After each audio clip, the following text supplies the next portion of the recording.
Kuch Kuch Hota Hai, you explored love as a self-indulgent idea. What I mean by self-indulgent idea is love for the sake of love. You know, there was the whole lust versus a deeper bond thing. In Kabhi Khushi Kabhi Gum, it was a love which is more, you know, a promise, a commitment, weighed down by domesticity, a dharam sankat even, you know, because Shah Rukh has that whole thing happening. Kabhi Alvida, it was a shifting reality, you know, outside of social, familial structure. And in My Name is Khan, it was a mere catalyst. It was completely incidental. How has what interests you about love changed in these 10, 12 years you've been making films? Kuch Kuch Hota Hai is a result of the cinema I saw right before. And the concept of Kuch Kuch Hota Hai's love is really warped, if you ask me. It's ridiculously wrong. I think a lot of the conviction pulled off that film, and I think there's a feeling of genuineness in the performances of the protagonists that really pull off that film. Otherwise, it's ridiculously idiotic. That Why you know is that they're best friends, and you know she's kind of dumpy and frumpy, and he doesn't look at her, and then you know the hot girl comes in, which he kind of thinks is love, he mistakes for love.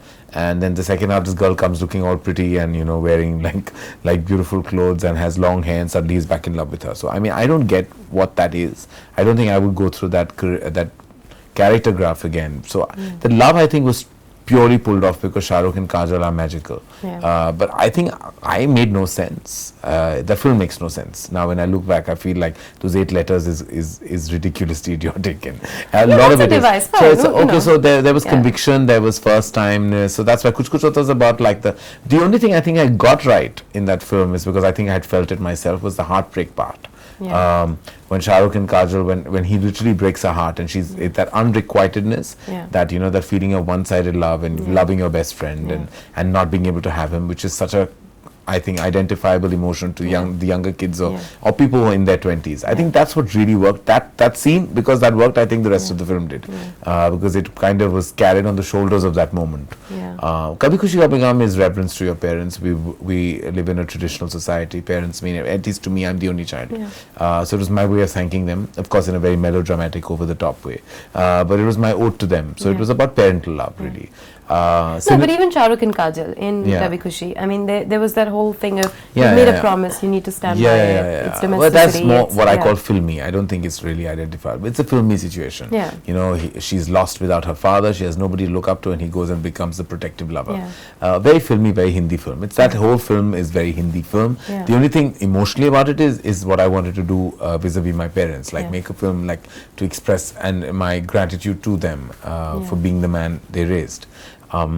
Cynicism definitely crept in post that. I made Kalo Na Ho, I lost my father, there were events that changed my life. You become a lot more mature with the passing of time. And Kabhi Alvita Na Kehna is my take on modern relationships, because I believe there isn't a happy one. And I believe that there's no man who can be faithful, and I believe there are women who want to be unfaithful, but because society, the norms kind of hold them back. So it's a cynical approach to love, definitely. It's a cryptic approach to love. Kabhi Alvita is really a result of the initial bursts of my cynicism, if I had to say. And then of course cinema kind of absorbs you and you want to do so I wanted to tell a totally different story. So My Name is Khan is really a political commentary, a social commentary. Love is incidental, as you said. But it kind of is about like the love story somewhere, but it's also making a social and political comment. So if I had to answer your question and sum it up, I would say it started from vulnerability and innocence, went into went into understanding where I stand vis-a-vis love, and finally going into deep levels of cynicism about love and relationships. Where I'm at today, I don't know. I don't think I can write a love story. I don't think I feel it anymore. The other contrast between Kabhi Alvida and between Kabhi Khushi Kabhi Gum was Kabhi Khushi Kabhi Gum, you were talking about, you were really promoting the whole family structure, family values, and then you were sort of standing up for individual freedom, even if it's at the cost of you know, a family, or do you feel both parallelly, or was there a distinct shift of personal philosophy between No, totally. There definitely was a shift. There definitely was a shift of I think Kabhi Alvida is more who I am today. Kabhi Khushi Kabhi Gum is what I was trying to do as an ode to cinema with largeness and all. But I don't think I'm that person anymore. I can't write those scenes anymore. When I see that film on satellite, sometimes I'm like, who made this film? Because it wasn't me. I don't feel like that man anymore at all. I feel totally different in my head and heart. So I think Kabhi Alvida is closer to who I am. If I had to make a film on modern relationships again, or relationships in general, I would just make it very differently. I don't think I can feel black and white about any emotion anymore. I think I'm living in the grey myself, and that's what I would project on celluloid. And I think the grey is tough to project to an Indian audience if you want to make it commercially viable. So don't make it, then make something else till you know you can pull off grey in a smaller contained way, you know. But the larger you grow as a brand, the more the expectation of scale. So you're in a catch-22 always. I'm going to come to that, but staying with Kabhi Alvida for a minute, you really stuck your neck out in that one. You know, you spoke of Before Sunset being a point of inspiration, but in Silsila and in Before Sunset, both the protagonists, there's sort of excuses made for them that they were in love, they were separated by circumstances, and therefore they're falling in love again out of their marriage bonds. You didn't do any of that. You said here are two characters, they're married and they're falling in love with each other, and there's no justification for it. I don't know, like so many millions of people like came up to me and said, why doesn't Rani love Abhishek? There's nothing wrong with him. He's a great guy. He's good to her. He's not cheating on her. He's faithful. He's loyal. There's probably people feeling really bad that Abhishek Bachchan... No, it's not that. I just think people don't get that. Like, you cannot... You may have the best husband at home, but you may not want to have sex with him. You may not want to feel passionate. You don't feel the passion. You don't feel the mojo is not in the love anymore. And you feel attracted to this cynical, bitter, unhappy man because he turns you on probably.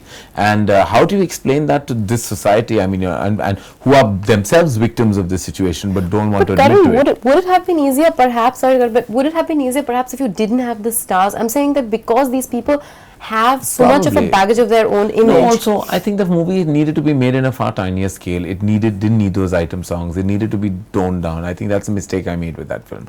I think my intention was to make a film about two relationships, and that kind of broke each other up because of what happened. And I just went and became suddenly like this big filmmaker trying to do everything with it. I think that's where I messed up. And if I had to, that's a film I'd like to make again, because the what reads on paper is actually way superior to what's on screen. I think that my intention to really talk about two relationships really, and the fact that you can be attracted to somebody else even if you have a great spouse at home, it can happen because you have no control of your heart. Sometimes you marry somebody for all the wrong reasons. That's why I say, like, you know, marry for intense love, and sometimes intense love can even break you up, you know. So there's no there's absolutely no conclusion to your emotions.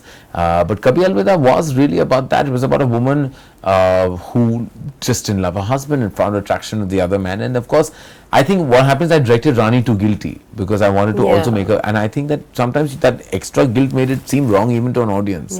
I also saw, it was initially Kajal was meant to be in the film. So it was meant to be an older woman to Abhishek. And you know, when Kajal couldn't do it for various reasons, and Rani came in, she was too much of a match with Abhishek. They were too much bunty bubbly with each other. So you didn't feel right, you know, because they seemed so right. So there were some things that sometimes casting can go against the core of a film, you know.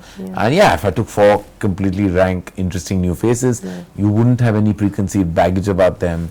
Also, Shah Rukh Khan cheating on his wife, you know, it's just like we live in a society which actually puts him up on a pedestal as a father, as a husband, you know. And then him cheating on his wife, checking into a hotel room, having extra marital sex, having his ring show when he's making out with so all that, you know, which I wanted to go back to the fact that they were married. I needed that sense of drama. But I don't think, I still remember watching that film in an audience the very first time, and the first time Shah Rukh and Rani checked into the hotel room, and there was a very traditional couple sitting ahead of me, and I was observing them because they got a little awkward, and she turned around and he looked at her and said, "It's a dream sequence." And when he realized it wasn't a dream sequence 5 minutes later, that it was really happened, that they had sex in a hotel room, they walked out. They walked right out. And that this to me, is in Bombay? Yes, in Bombay, and in an urban multiplex. And I was like, this is the truth of the matter. This is the dichotomy of our society. This is the double standard. Probably each one of them have children at home who are probably screwing around all over the place. But still, when it comes to brass tacks, I remember I walked out of that screening and a lady came up to me with a weeping daughter. And she was like, she came up with a really nasty tone. And she said, I brought my daughter to see a Karan Johar film so that she could feel happy. She's just broken up with her husband and this is what you've made. And I was like, look, I'm really sorry, but I wasn't making it for your daughter. I was making it for myself. But this is the preconceived notions people have when they want like everything rose tinted. Everything has to be glossed over. No, Shah Rukh Khan cannot cheat on his wife in film. No, he cannot. Rani Mukherjee cannot cheat on Abhishek Bachchan. You know. No, I'm sure that went against you. Karan Johar, Shah Rukh Khan, and then you make a film from loving your parents to leaving your wife was like a drastic turnaround, which just didn't work. And I was like, in India, the film did really well overseas, and I realized why later. Overseas, it went on to becoming one of my biggest hits because I felt that in overseas, there's a culture of seeing films alone. So husbands and wives are watching this film alone. They weren't going together. Because I remember a couple came up to me and said, like, how do you watch this film with your spouse? What do you say? If you liked it, they'll turn around and say, what did you like about it? So he says, a fight back at home. Who wants to have that fight? So it's easy to say, I didn't like it. Because everything is right, you're morally right.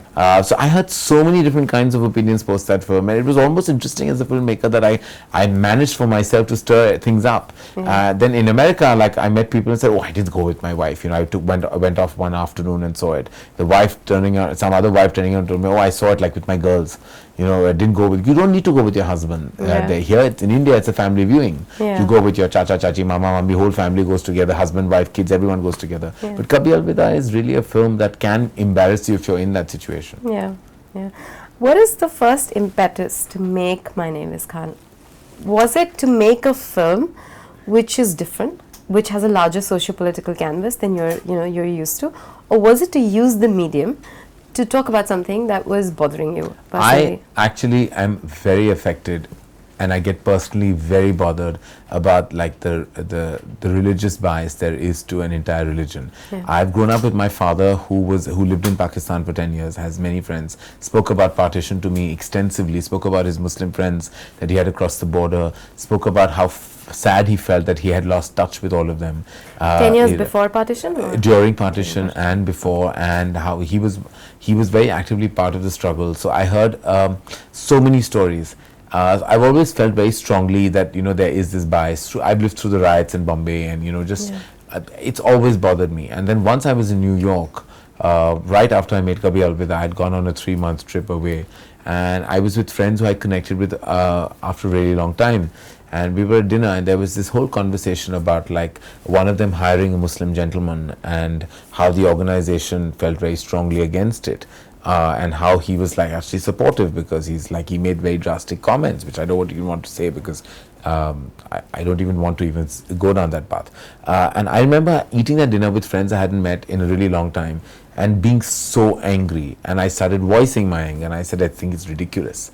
I'm like, I said, are you trying to say you've had all honest Hindu employees all your life and that none of them have cheated you or gained money off you and all that nonsense? So he was like, he just made very strong comments, and it got so upsetting that dinner became so, it just became like so awkward that we ended it really like awkwardly. And I went back, and I remember going on, I have a notepad that I scribble in. And I started like the first line that, because I remember saying it in a burst of anger. I'm like, you know, just because he's a Khan doesn't make him a terrorist, you know. And I went back and I wrote, the first time I wrote, my name is Khan and I'm not a terrorist. Those were the first lines I wrote, and I went up to sleep. And the next morning, I just kept thinking about this. And that's how somewhere the germ of that idea came. Then I went back and did some research in LA because the whole bias is so much more strong in America as a result of what happened. And then I contacted my writer, and it was really that dinner I don't think I'll ever forget because I'm not in touch with those people. I don't like them anymore. Because I just felt it was so ridiculous living in America, investment bankers in really credible jobs. And this is how they think, then, you know, what's the point of education? What's the point of world information? It's all ridiculously, like, I feel we're regressing in time. I feel like the 60s and 70s and 50s were far more progressive, even cinematically, because we're talking cinema. Some of the most bold subjects were made in the 40s and the 50s and the 60s. Without much brouhaha. Nothing. There's a film called Sharda, which is Raj Kapoor and Meena Kumari, and I have to tell you, it's the most progressive film. It's about them being in love, but circumstances don't bring them together, and Raj Kapoor marries, Meena Kumari marries Raj Kapoor's father. instead, and he has to walk into the house, and his father says, touch your mother's feet. So he has to touch the feet of his lover, actually, who he's had an intense love relationship with. And that film went on to becoming a huge hit. Try doing that today. Yeah. You know, many years later, a Lamhe fails. Yeah. And today, worse.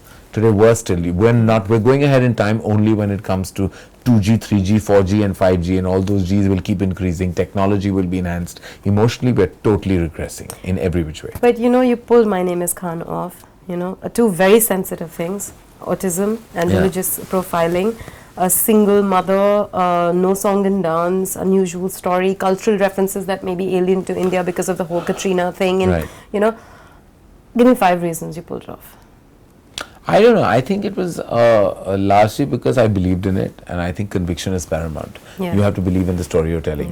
Yeah. Also, I think the lead protagonists again have a certain strong connection with an audience base, Shah Rukh and Kajal, and I think their trauma is always felt. I think there's something you can feel and touch about them as a pair. Yeah. Something about them as a lead couple. No one can pinpoint why, but there's some kind of an audience karma that goes with them. There's a connection. Yeah. I think thirdly, I think the fact that it was made so strongly pro the religion, and I know that community reacted to it worldwide, and nobody had made a film on that scale that was kind of not elevating or escalating, but giving a perspective and point of view in its own way, and I think that's what really did it, I think, in the Western world especially. I think the fact that it was true and honest to its theme and never digressed, like Shah Rukh suddenly didn't break into dance or sing a lip sync song, much as we all wanted him to sing Sajda, because I loved that song, but we knew it was worked against the character. And also the research that Shivani Batija, the writer, did, I think are the last 2 reasons I would say that it worked, because we really researched the autism aspect and gave it our own slant, of course, but we went down to the Asperger's route, which is the disorder he has. Met people, Shah Rukh met people for a whole year. I read every book on Asperger's syndrome there is. We saw all the movies made on that. We met people. In fact, Shah Rukh's based on a gentleman called Chris, who actually lives in London, and he spent like a week with him. Mannerisms, gestures, eye contact, etc. So I think research, conviction, and I think the lead pairing definitely are the reasons why that film got pulled off. Karan, why post 9/11? Why not say post Godhra riots? Why not post Bombay? What happens with 9/11 is it touches a chord with the generation we live in. And that's when you really kind of suss out somebody's immediate character. In this, I wanted to definitely talk to the people my age or younger. And I know so many feel it in contemporary India. And there's such a big deal made about modern times and India being shining and the world reaching the pinnacle of evolution, etc. But like I said to you earlier, the emotional evolution is zilch. So I didn't want to address it with like any other political atmosphere. I wanted to keep it modern, and I know 9/11 was definitely a more modern trigger to tell the story. Yeah, and more international. I mean, that's something that all of us have lived through. Yeah, and I knew that I was not talking about to the Muslim population just living in India. I was addressing the community worldwide, which is why the only film I ever collaborated largely with an international studio with 20th Century Fox was only because I knew that they could make the film release in Jordan, in Syria, in Egypt, have large releases like in the Middle East, in parts of in Riyadh, in parts of the world that don't normally get access to Hindi cinema. I wanted that whole community everywhere, living anywhere in the world, to at least know that there's such a film that exists called My Name is Khan, and it speaks about them. Yeah, you know, it's very interesting. You use autism as a brilliant device to counter what is going on in the world with a worldview which would have been thought of as simplistic, except because it's coming from Rizwan, it's pure and it's believable. But it's not true otherwise. You cannot pull it off otherwise. Absolutely. You and I can't pull off that with conviction, say I want to go meet the president and take off. It's ridiculous, which everyone would. But what struck me was that, you know, is the necessity that prompted that invention a larger necessity of Hindi cinema? We were touching upon this a little earlier. Can we make films which deal with complicated situations in a more complex way? I mean, what if a story didn't have just 2 sides or 9 sides instead? I mean, do you feel that that's something that we're ready for? Have you found the language for it? Is that something that you would be comfortable doing? Yeah, I'm sure. I mean, I don't know what to say. I really feel we have such a schizophrenic audience that you don't know anymore what really works for them. They accept like an unusual film, you know, with layers and shades and you know, with almost like lead movie stars playing characters like this simultaneously, and then you suddenly see one brain dead entertainer making 200 crores. So I mean, you don't know what's happening out there. You just have to kind of tell your story and make it like my name is Khan. It's easy for people to say like oh my god, like oh, it's worked overseas. It worked in India, it worked overseas, and look at the obstacles it had in its commercial path.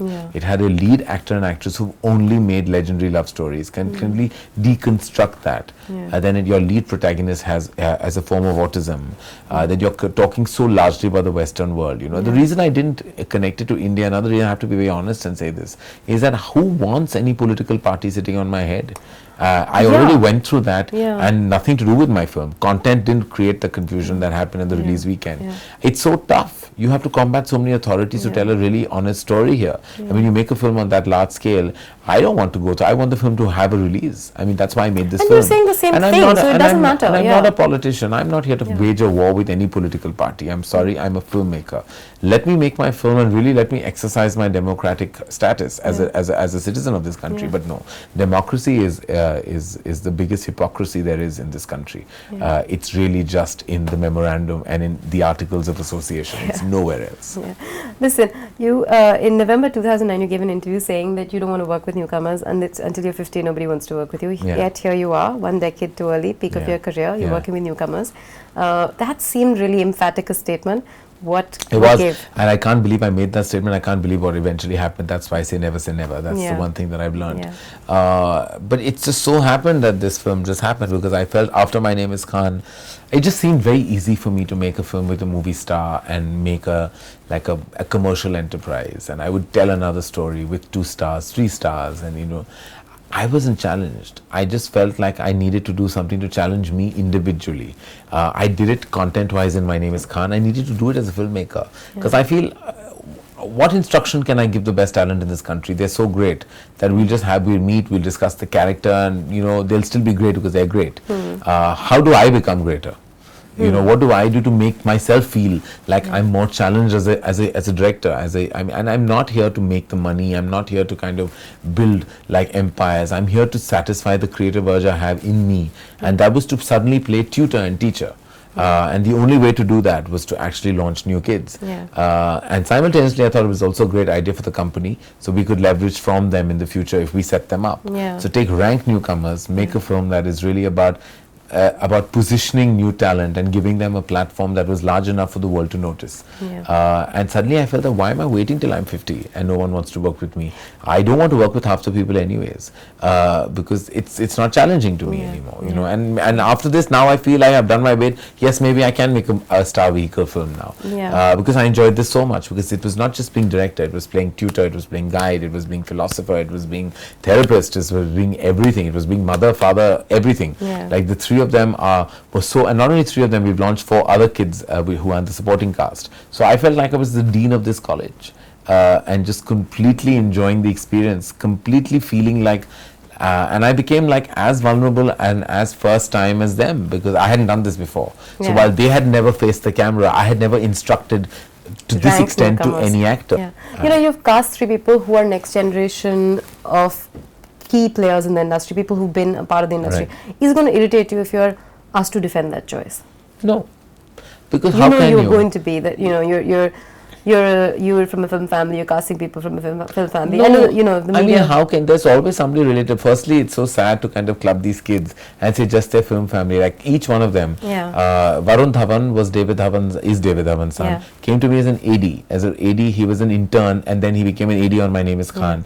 He was not offered like the earth and the moon. I mean, eventually his father would have given him a platform, but it would not have been that extravagant. And at the end of the day, he had to go through his own struggle. He was business school, came back here, decided to be an actor, trained himself, did all kinds of trainings, worked for 3 years on his acting skills, and became an AD to learn the craft. went through his own struggle. Alia is all of 17 years old, out of high school, 20 kilos chubbier than she is today. Okay, and nobody knew that Mahesh Bhatt and Soni had this daughter called Alia. I heard through a friend of mine who's close to the family, who told me this girl is like acts in front of the mirror every day because she's obsessed by Kareena Kapoor and wants to be a movie star. And I called her and I said, she's a fat girl. I mean, but yet something about her energy level made me want to do a test. She did a test and she was really fantastic in that test. And then I said, okay, lose that weight and then we'll talk. 3 months later, she was back in my office, 17 kilos lighter.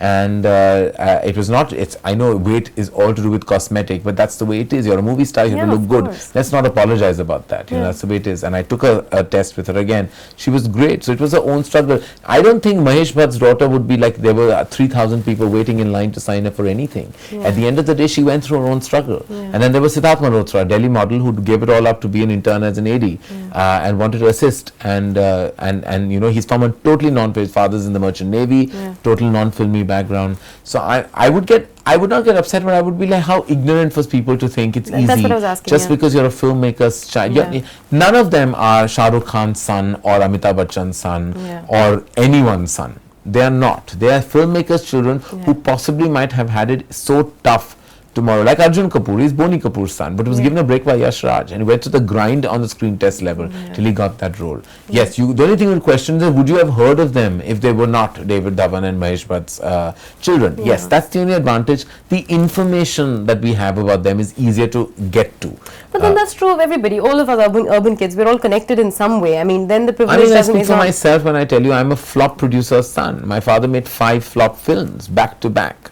And there was no reason I could have. It's only because I was an AD on Dilwale and I met Shah Rukh and Aditya Chopra had some faith in me that I was positioned and given, like my father was given the chance that he could launch his son as a filmmaker. So that doesn't make my struggle any less. It's just ridiculous that everybody has this underdog story to sell. And they say, oh, poor thing, that boy in Ranchi or that poor girl in Chandigarh doesn't have a break. Listen, let me tell you, and I say this with assurance, if you are good in any corner of this world and you will come to this city and you will immediately get a platform.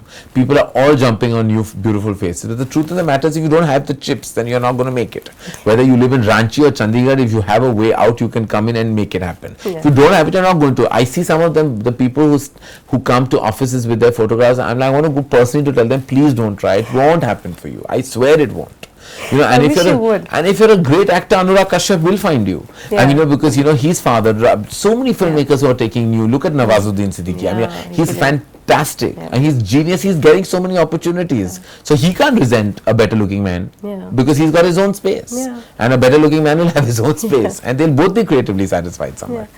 Romance as a genre, do you think it's getting tougher and tougher to crack in the times we live in? I mean, the demand for it doesn't end. No, it's actually ended. Really? We don't have the best love story in the 2000s has been Jab We Met. It's the only love story that made a mark. If you think about it, the great movies of 2000 in the 2000s have been like, whether it's Lagan, Tare Zameen Par, Chak De India, Rang De Basanti, Munna Bhai, none of these are love stories. But why do you think we don't make love stories like that? I don't think, I think everything to do with love has been done in Hindi cinema. And if you really start talking about love with its true edginess, then you won't make a very palatable commercial film. So a film like, you have like a modern take to love in a Dave D, or you have a slightly threesome kind of feeling in a Cocktail, which still doesn't really tear the envelope because you're actually talking about like 3 people in a situation. So everything to do with love today would have to kind of, it's no longer like parents are objecting, situations are such like that, it will come in the path of love. Love, the traumas of real true love today in urban India are far more internal. They're about like infidelity, they're about like compatibility issues, they're to do with commitment issues, they're to do with like probably inherent emotional violence in a relationship. Now who's going to touch upon those? You can't be rose tinted about love anymore because that's not the way love is today. So you're saying we're not making great love stories anymore because you require a certain degree of rose tintedness, which is not. And also communication and technology have also killed romance to a large extent. Everyone's in everyone's face all the time. How many great love stories? There's so much. When I see a man gushing about his wife so much, I know he's having an affair. When I know lovers who are constantly showing their display of affection with each other in public, you know something's drastically wrong. So you know, or maybe we're just becoming too cynical, I don't know, but that's why nobody can tell a quintessential beautiful rose tinted love story anymore, because I don't think anyone's feeling it. What are your favorite love stories? In cinema? In cinema, well, my first memories of a love story is Roman Holiday. That's the film I saw first. So I love that. I was a kid. I enjoyed the experience. I absolutely love Kabhi Kabhi. I love the romance between Amitabh Bachchan and Rakhi in that. I love Kagaz Ke Phool. I love the madness of love between Gurudutt and Wahida Rehman. I feel that love. I can watch it even now and like weep because I somehow feel his pain. Modern, recently, if I had to say, I know it sounds cheesy, but I wept right through the Titanic. So I mean, it's probably me. Recently, I loved Eternal Sunshine of a Spotless Mind. I think that's really a fantastic love story that I loved watching today. I even loved a film called I'm blank about the name. Sorry, Ryan Gosling and Michelle Williams. What was the film? Blue Valentine. Blue Valentine. I love Blue Valentine. That was heartbreaking, but it was really, it was. really nice. Those are pretty much the love stories that come into my mind. Again, back in 2009, there were lots of other boundaries that you spoke of. That you weren't comfortable making a smaller film, perhaps. A lot of other films you said that, maybe I won't be able to relate to this. Are you questioning a lot of those boundaries as well now? No, small films I will produce. I can't direct them. No, I can't. If you give me a budget, I can't do it. I don't know what to do. Maybe 2 years later, I don't know. I can't do doing it. another interview, you'd be like, possibly, but right now I can't. I can't think. With newcomers, I didn't. What other boundaries do you feel you have? I don't think I have any boundaries anymore. I think I'll do anything anymore. Other than a small film. I won't make a horror film. I don't like the genre. I made a really bad one also. I produced a film called Kaal that scared me when I saw it was that bad. Some things like that. Basically, I won't make. But there's no film that I don't think I want to make. But the scale for me personally as a director, I can't do it. I've tried very hard. Like I'm doing a short film now which Anurag and Dibakar and Zoya are doing for 100 Years of Cinema. I'm doing the fourth film, and they've given us all a budget of 1.5 crores. I don't think I meant to talk about this, but anyway, it's okay. 1.5 crores has been given to each one of us, and I'm like, that's not even the costume budget of the films I make. How am I going to do this? What am I going to do? So I'll have to just beg and plead people to do things free for me. I'll have to beg for favors. This is the only way I'm going to pull that 1.5. And Zoya called me, and we were childhood friends. And she was like, "You can't cheat. You can't spend more money. You can't do that. Like, you can't like dish into your own bank balance and make a bigger film." So I'm this. So that's the one. If you're trying to ask me, I'm doing it actually because I'm forced for the name and sake of 100 Years of Cinema, and Viacom is funding it. And I'd really like to see my own 1.5 crore film. It's very intriguing. Fair enough. Okay. I want your take on this. The other day someone tweeted saying, someone was tweeting about Bol Bachchan, and they said, I'm so tired of seeing Amitabh Bachchan in these Karan Johar type sherwanis. And it struck me. The number of times I've heard the phrase Karan Johar type film is completely at odds with the fact that you're actually just 4 films old. What sense do you make of this? Why is... I don't know. I hear family films. You make family... I made one. Oh, you make love stories. I've made one. You make popcorn bubblegum films. I mean, like, what is bloody popcorn and bubblegum at the end of the day? But I suppose only when you get that famous do you get stereotyped. So I have to take it as a compliment. And Karan Johar Sherwani, for heaven's sake. I mean, really. He wore them in Kabhi Khushi Kabhi Gham. That he was the patriarch of that family, and the whole syntax of that film is a bit OTT. I've gone through a gamut of 3 emotions, I have to say, from annoyance to indifference and to now amusement. And I'm at amusement right now. Is there a Karan Johar for you? Is there something stylistically that you've carried through 4 films or you've discovered has become your style? Whether or not pure aesthetic, my dear. That's it. Just aesthetic. 80% of the country doesn't have it in the film industry, and we do. So whether it's Sanjay Bansali who does it with candles and chandeliers, or I do it with Prada and Gucci, it's the same thing. It's aesthetic. It's a sensibility you have. You're born with it. I'm born with it. Others don't, and I have it. I will exercise it. That's the right I have as a filmmaker. But this doesn't mean that my films are just purely designer, even in terms of soul and content. No, there wouldn't be an audience connecting to these stories if people just wore a Burberry jacket and posed in it. At the end of the day, there is a story. There is a kind of content that you're trying to tell, and so if you have the aesthetic, and that's the one, as you said, stylistic stamp that my films have had, is that they have a certain modern Western aesthetic. But I'm born with it. Now should I kill that instinct and start making people look tacky? I can't do it. That's the one thing I have. Would you have a problem if there was a more than an aesthetic style that became your style? I mean, for example, there are great filmmakers like Almodovar, who all his films look the same, feel the same, but each one of them is brilliant. If you like him. I love him. Yeah, I love him too.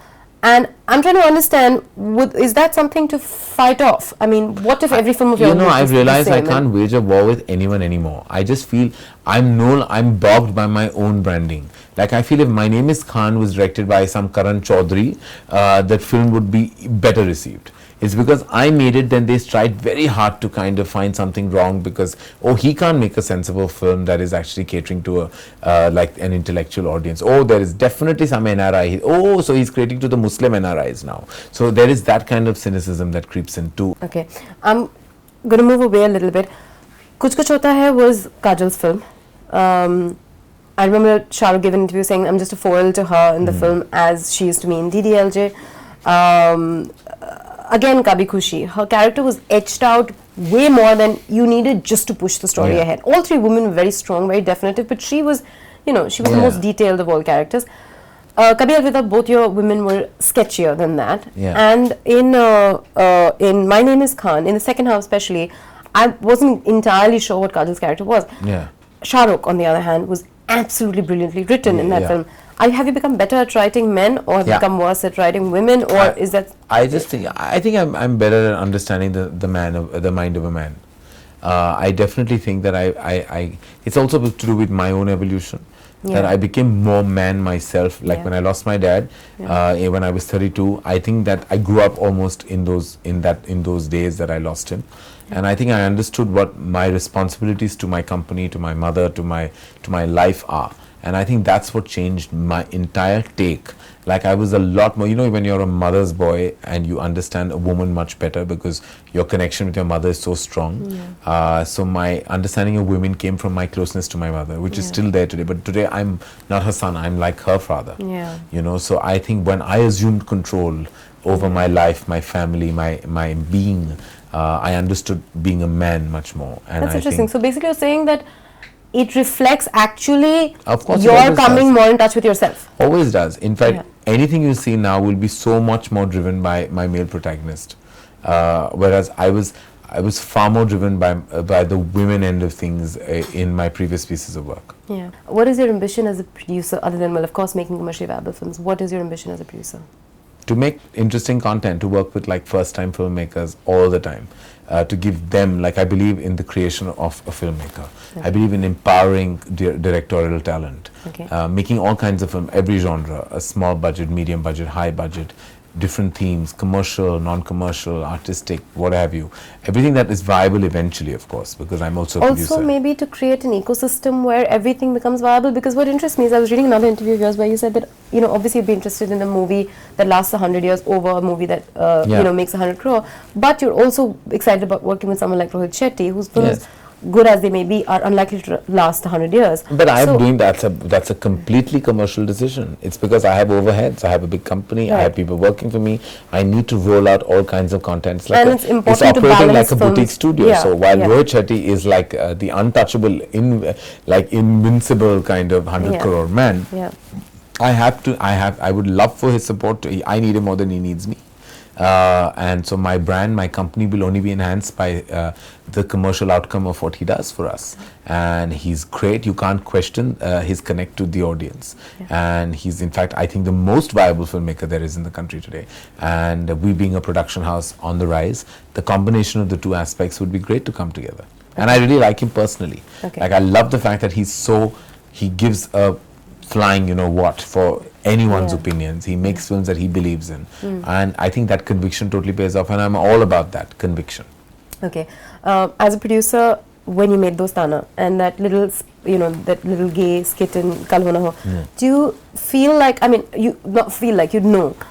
you guys manage to push the envelope for acceptance of homosexuals? Yes, I totally believe that. There was some criticism of stereotyping when it came to Dostana, but my whole idea is like nobody had made a full length 2.5-hour film with a topic that as risky as this, where actually they're playing gay, and you finally show the traditional Punjabi mother accept it, which she does in a very serious emotional scene where she says she accepts it. There's a whole scene between her and Priyanka on the bed, and Priyanka manages to convince her. She gets convinced and she accepts John as her son-in-law. And I think that was progressive, and at least we brought gay into dining table discussions in this country. Yeah. It's such a taboo topic. And if John Abraham and Abhishek Bachchan are playing, even faking being gay, how bad can it be? I mean, that's the way people... that's fine. And also the mother doesn't know they're faking. Yeah. She accepts him being gay, and she's like, it's fine. Yeah. You love him, and I accept it. And I think that to me was the most progressive scene of Dostana. Was it intentional? Yes. I mean, for you guys, when you were talking about the film, we let's did. try We and do said, this? look, that's the only way to get out the concept of homosexuality in this country and not keep it festival friendly is to actually lace it with humor that's somewhere aesthetic.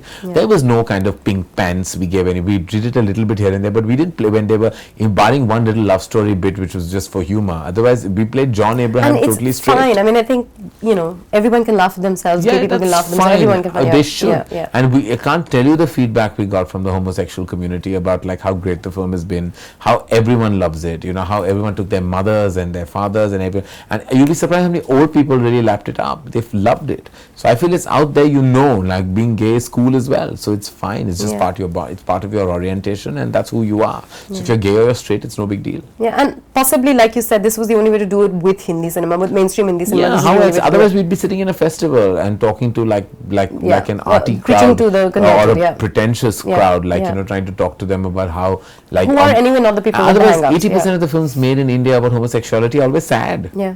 They're all sad. They're about taboos in society, about like fathers slapping their sons, about police arresting them, and I'm like, look, I want to make a happy gay film, literally. Yeah, fair enough. You're a brilliant interviewer. What is your process?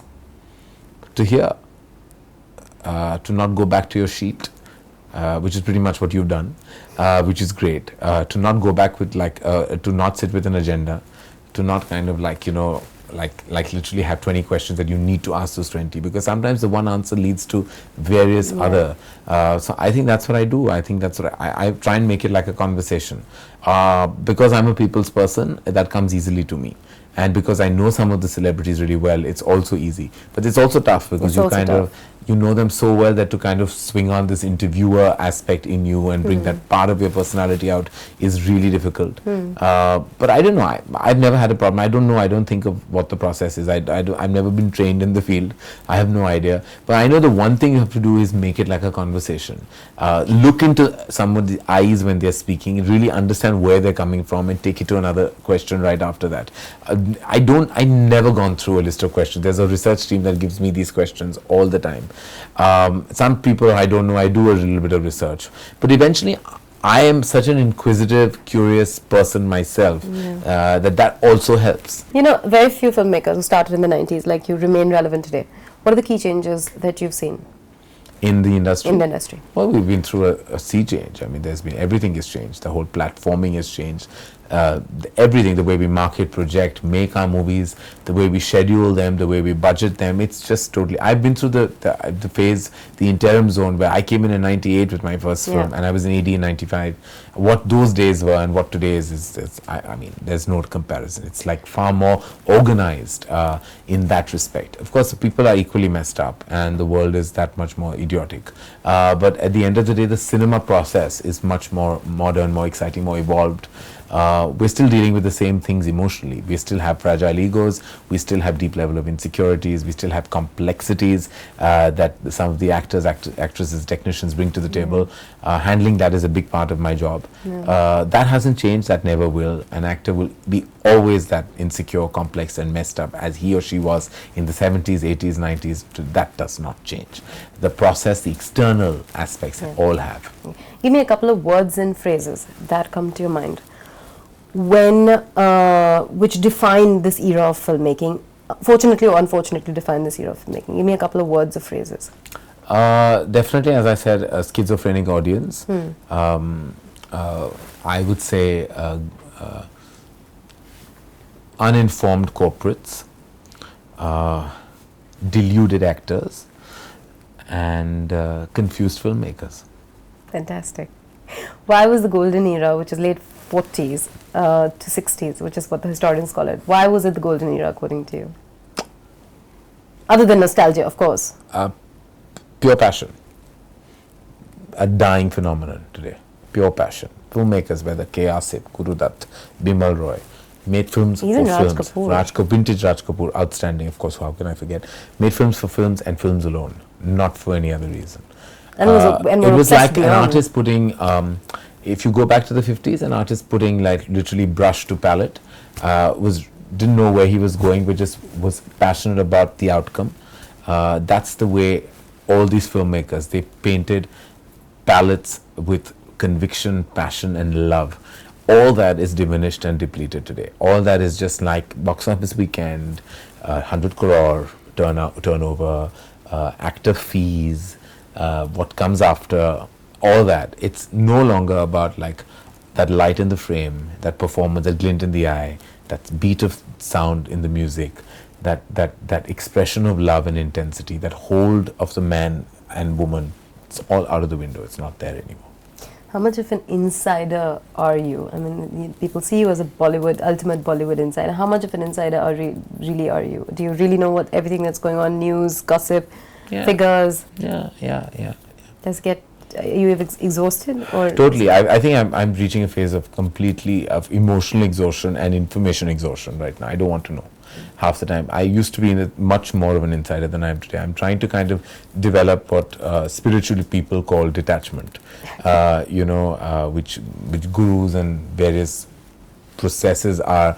I would like to do it myself. I would imagine knowing everything that's going on in Bollywood would lead to detachment eventually. Eventually it does. It leads to exhaustion and therefore detachment. And I think that's the phase I'm in. I'm in the exhaustion mode right now. Okay. Has Bollywood becoming a brand, which is also coincided with your becoming a filmmaker, it became a much bigger brand internationally than it used to be. Has it come with its own baggage? I think that baggage we've let go of. I think there was a kind of stereotyping attached to Bollywood earlier. There was this like, we're a song and dance filmmaking nation and we make love stories and it's all kitsch and garish and red, blue and green and yellow in every frame. I think that's kind of gone now. I think festivals and people in the world have understood that our bar has been raised definitely, though sporadically and few and far between. But definitely we have stories to tell and we have a certain craft in. And the great thing about Indian cinema is that we're really hugely self-sufficient, which is something the foreign studios haven't been able to get their hands around. Because they've taken over almost every country and they haven't managed India at all. In fact, I had conversations, I'm like, you're nobody here, unfortunately. We've always made films on our own terms. We've always made it. We have such a large domestic audience that we've never needed to reach out. I mean, I have no interest whether my film releases anywhere else in the world but India. The diaspora for sure. I'd love every Asian Indian who understands the language to see my cinema. But I don't want to work with Brad Pitt and Tom Cruise and Will Smith. I don't want them in my movies. I don't want to make an English language film. I have no interest in going down and sitting in an office in LA and waiting 2 years so that an actor hears my script. I have no interest. I don't want to walk. I would love to, if they give me an Oscar in my life, I'll gladly accept it as gladly as I would accept the national award with the president in hand. It'd probably mean more to me. So I mean, I like to wear my black tie and go because it's a great event. I love it. I watch it every year. But that doesn't mean that I'm going to take 5 years of my life just to earn it and earn that international acclaim.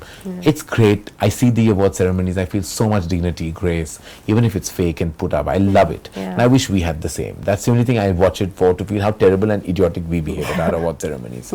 But other than that, I love the movies I make. I love the world I live in. I love the fact that Hindi cinema is a part of my life. Like, I feel I'm blessed that I'm in this profession, and I don't feel the need to this brand Bollywood that is there. I hope that we are enhancing it as we speak as a community of filmmakers, and we never need to reach out to any other country to support our creative urge at all. And I'm glad we haven't as yet. You started your journey with and because of Aditya Chopra. That's what you've said a number of times. How do you guys see your respective journeys now? He was also on his first film then when you assisted him. It's probably the most challenged friendship this industry has had, of two people who are kind of like, self-sufficient yet doing their own thing and yet best friends. We're great with each other. We see each other as I've learned everything I know about cinema from him. He's been my guide in a certain way. He's been my tutor. He's also been the reason why I am a filmmaker. So I mean, I'm internally and all my life, I think I will be grateful to how he has contributed to me as a man, as a human being, as a filmmaker.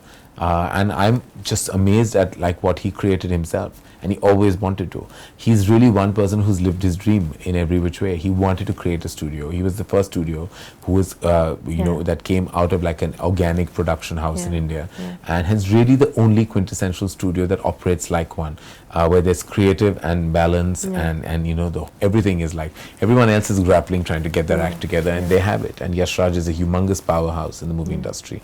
He's also very proud of my achievement that I've done it like in my own way alongside, and we coexist without, and what's great is we coexist without any sense of envy and jealousy, and there's just a lot of there's a lot of mutual love, and there's a lot of mutual affection, and yet we keep our work completely separate from each other. Do you take feedback from each other often? Very rarely. When I'm really stuck against the wall and I really need that his a voice of validation that would really matter, then I go to him with something, and he does the same.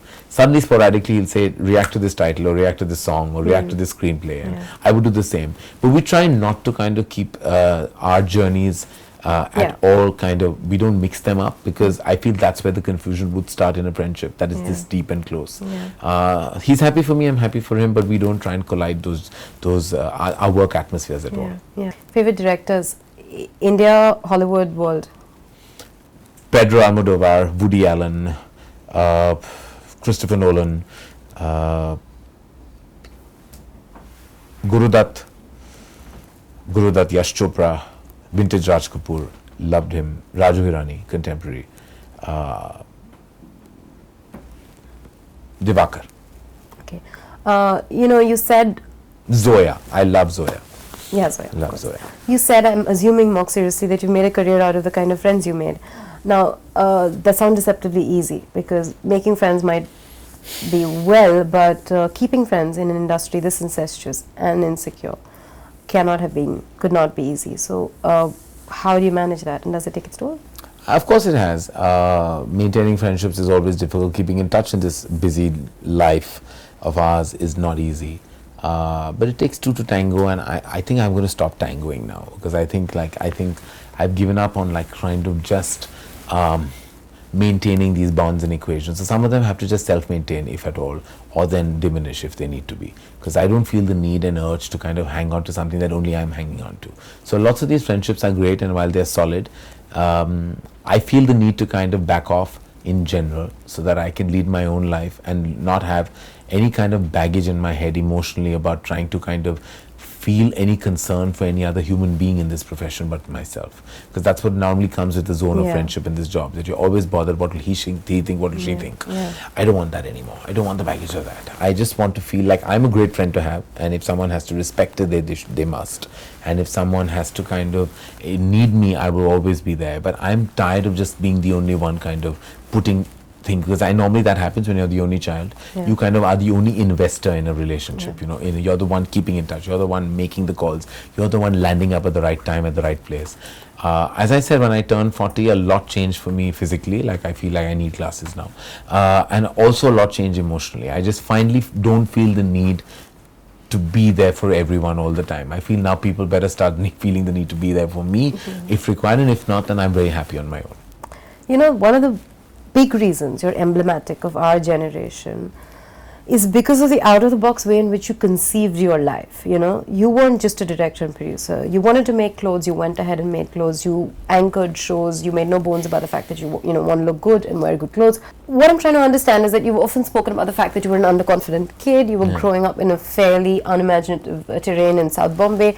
Where did you find the imagination and the confidence to go out and live that many lives? I don't know. You don't know? I don't have an answer to that question. I think Did you have any role models? No, I was born with an instinct that I would be famous.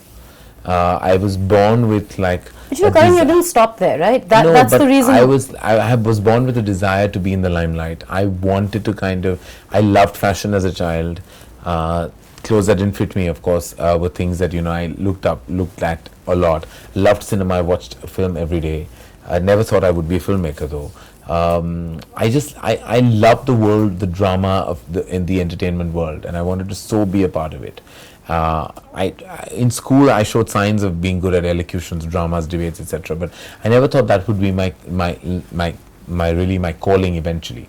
I don't know where it all shifted, and so it makes my strength and belief in destiny much stronger, that something had to come to me, and it did. And when it did, I feel that when things come to you, you have to just love what you do. I love what I do. And I was one of the first few filmmakers who went out there and said, put your face out there, why not? I love a live audience. I have no problem in facing the paparazzi. I have no problem in facing the flashbulbs on a red carpet. I love it. It's what I live for. It's what I do. I could speak to a crowd of 1,000 people and feel very satisfied at the end of it. I like applause. It's all the things I like. So why run away from these things if you really like it? Who are we trying to fool? And who are we trying to lie to? So when my decision to do Coffee with Karan, I still remember conversations with 3 or 4 filmmakers who all told me, don't take away the mystique of a filmmaker. I said, mystique for who? In this world, where is the mystery and mystique for anything? I love it. I want to do it. It was great. And those very 4 people out of them, I think 3 of them were on television right after. So, I mean, at the end of the day, you started it all. So why should we run away from the fact, and why be embarrassed? If you like the limelight, say it. That's why we're here. It's show business. Who doesn't like to kind of enjoy the attention? And there are people who generally, like Aditya Chopra, generally doesn't like it. He hates it. Enough, so, and God bless him, and that's his theory on life, and that's how he's lived it consistently, and I respect that. But 85 or 90% of the people are not. They're in denial. They're lying. They're leading. They pretend like they don't want to be in the news, and they all have hired publicists. So it's completely it's double standards to another level altogether. If you don't like being in the papers, why do you have a publicist? So then I have somebody who does my we all need communication. I have a publicist. I have an infrastructure that does it. When I want to be in the papers, I will. When I don't want to be, that also is a strategy, because I have a release coming up and I don't want to be in the papers. It's all thought over, and that's the job. That's our life. That's what we do. Isn't that part of your job? When will people start understanding it comes with the territory? What is your relationship with fashion like now? I mean, other than the fact that you are, you're associated with a label, personally, what is it like? Do you follow it? It's of a consumer. It's of a consumer in the sense that you only concerned what you need to buy, or do you follow fashion as well? I do. I read everything. Fortunately, because I travel so much, that my flight reading is all catching up on fashion. So the Vogue is always with me. The GQ is, everything bit of fashion. I shop so much, and I'm staring at. I even go to the women's section at times and just see what's in and out. It helps me in the job I do. I know exactly how the new season of Stella McCartney is, and Do you see it as art? I do, and I know, like I know when Chanel is having a change of designer, and I know these things, and I know exactly like the fall collections are better this time. I know the new upcoming designers in New York. I just know it all, and I know when I stare at somebody as to what they're wearing, it's embarrassing sometimes to point out a handbag to a lady and say, oh, so you're wearing the McQueen clutch today. I have absolutely no problem knowing this information. It's great. I feel very happy and satisfied with. I love it. What about your fashion label? You've started designing. How involved are you? Well, not really in the last year, but I'm going to get far more proactive next year. Varun and I had a large chat and said we really want to do this. I've had a really busy year and a half. I haven't managed to pull off a lot that I planned, but next year we'll be far more proactive. We're starting by opening a store in Bombay. Okay, what is your design philosophy, and how involved are you? Do you sketch? Or is it just conceptual? I don't sketch, but it's always references. Like, it's always things I do. I click photographs on my phone about little details I like. I email them to Varun, or like images that I like. Even street fashion. Like, I move around with the camera a lot of times when I travel. I love street fashion. It's taught me everything I know. I love staring at what people wear. Sometimes very slyly I click photographs of things of combinations of colors I like, because I think street fashion teaches you a lot, because for them it's trial and error. They don't care. They're going there, but for you it's actually, oh my god, pink, green and black can all look good together. If you kind of put it together interestingly. That's like a lot of me is observations I make, be it people, relationships, their mannerisms, or what they wear. That's pretty much what's dictated that's what drives me. I don't watch a lot of movies anymore. I don't read a lot of books, and I certainly don't listen to music. So I'm the strangest creative person you'll find.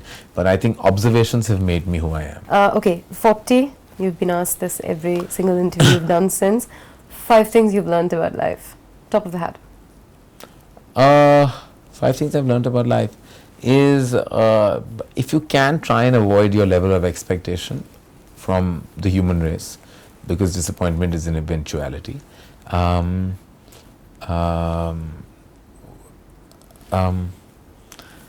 else have I learned? I've learned that to really love what you do and enjoy that in the moment is very critical. If you feel excited about something, to express it, show it, and not be, to kind of reduce your level of nerves, really, because I feel that the nervousness that we feel on a daily basis about things eats into the excitement level that we really should feel for the work we've done. So I want to enjoy the process a lot more. I want to feel that level of happiness, which I don't do and I haven't done. I've learned, like, if you can have like a couple of friends, you should nurture just those, and there's no directory required in life. If you have those 2 or 3, invest in those and put that, it's like putting money into a bank. Those 2 or 3 that you really feel will be with you for life and care for you no matter what. Sometimes you know the level of positivity and negativity even friends, people close around you have, you know. Sometimes the most amount of negative energy can come to you from a close friend, and you know those people. So the ones, keeping those aside, the 2 or 3 that you know will love you no matter what, invest in those, like make it like a life job, like a profession. That's the one thing I definitely have learned. Fourthly, I think I've become less religious, and I've started believing in the power of the universe much more. And I believe that my prayers, which used to go to idols, I've stopped doing so. And I believe very strongly that my religion is my inherent sense of correctness and goodness. So I think, or goodness is too, of course, generic a term, but if I say correctness, like be correct, be right, be as true to humanity as you can be, and that in itself is a religion. That's what I've really learned over the years. So going to monuments and idols and temples, performing rituals no longer motivate or move me anymore. And I believe they shouldn't. I believe that we are all a creation of a certain kind of energy, and that energy comes from within. And if you can exercise that and put it out there in terms of doing the correct thing, then you are closer to what we call God. That's the point where you separate superstition from spirituality. Correct. Lastly, I think I've learned that I need to definitely work on my personal life a lot more than my professional existence. I've learned that now is the time that I have to focus on definitely having a very strong personal life, which I've denied myself because I've absorbed myself in too much work. I think I need to take it a little easy if I need to kind of venture into me much more than myself as a company, but me as a person. Are you less afraid to fail now? Hurt comes as part of the territory of love and feeling, but there's a certain magic to that as well. And I think hurt is very therapeutic. It's like self-pity. It does so much for your soul. Do you have any irrational fears? Name one. I think death is the most irrational fear. I fear it. It's a rational fear. No, really, it's an eventuality. How can it be rational? I fear it all the time. They say people... What do you fear when you fear death? The end of a journey. I don't want this to end. And if it ends, then I want to know what's still happening. Then you're saying loss of consciousness. The end of consciousness. Yeah, consciousness. If someone can guarantee I'll be around at my funeral, I'll be really happy. I won't mind dying. But I don't think that'll happen. So, or it could. You don't irrational fears are also... no, I don't think I have any irrational fears. I fear failure, but that's a rational fear. I fear... I don't know, actually. I can't think of one. What keeps you sane? First thing that comes to your mind. My mother. She's such a downer that she keeps me sane. She doesn't like anything I do. She's always like, oh God, someone else has made a better film than you, or somebody else is doing a better thing than you, or why are they honoring you? What have you done? I think she does that purposely, and I think that's kept me on my toes. She really is my big ticket to sanity. Give me the image that comes to your head when I say glamour. 1 or 2 images. Rekha, I don't know. I just thought of her. I don't know why. Wow. I don't know. Wow. I just thought of her suddenly. Wow. I got a flash of her with her lips. And her golden kanji. Yeah, with everything. It's glamour, I think I grew up thinking that was glamorous, so maybe that's why. She was, right? She was. Yeah, today I would think it's over the top, but then I think I grew up thinking that was glamour. Okay. Would you like to retire? No, never. Never. Do you want another life? Yes. Completely separate from all of this? No. I want another chance. You want another chance at this? Yeah. But you don't... A different path, maybe. Do you never imagine a completely different life? No, I love this too much. No, I feel bad for people who don't do what I do. I don't want to be anything else. No. Not a No, Maharaja of a hill estate. no, this is definitely another life where, and I was definitely like some kind of a, I think I was like an aspirational human being in my last life for me to have got what I did this year. This life. This life. No, I can't imagine doing anything So what will else. retirement look like? My God, it's the most depressing thought on the face of the earth. I never want to retire. I'd rather die. I mean, if that was the option, I don't want to retire. I don't want to stop and watch other people do things that I'm not doing. It would kill me. I have no interest in like going and watching movies and seeing other people kind of in the thick of things, and I'm so not. I don't think I would take it. I wouldn't be able to take that.